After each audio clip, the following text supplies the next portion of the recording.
মায়ের একদার দুধের দাম কাটিয়া গায়ের চাম, পাপুজ বানাইলে কোনদিন দিন শোধ হবে না আমার মা গো।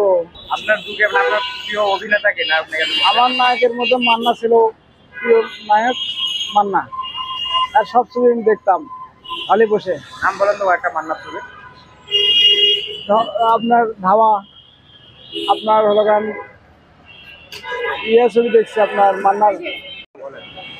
বর্তমান যে ছবি বাংলাদেশে চলতেছে সিনেমা হলে সপরিবারে নিয়ে দেখার মতো পরিবেশ নাই এবং দেখা যাবে না।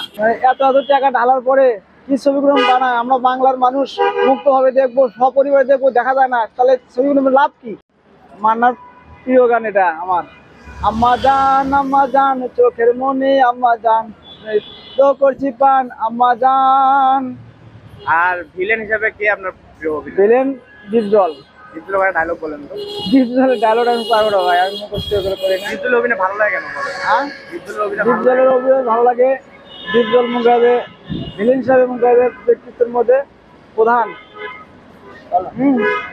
আর মান্না আপনার ডিপজল হলো মুগাবে সবটা ছবিতে হিটের ছবি করে, এই জন্য আমাকে ভালো লাগে। আর অভিনয় কোনো ভালো লাগে। আগের ছবি রাজ্জাক, কবরী, সাবানা যেরকম করছে এরকম ছবিগুলো আসে, তাহলে মুখের ছবিগুলো আবার দেখা। গেছে ভাই, রাজ্জাক মরে গেছে, সালমান শাহ মরে গেছে, কিন্তু ওদের ছবি যেভাবে চলতো, যেভাবে প্রোডাক্ট করতো, সেইভাবে যদি আবার ফিরে আসে তাহলে সবাইকে নিয়ে সপরিবারে দেখা যাবে।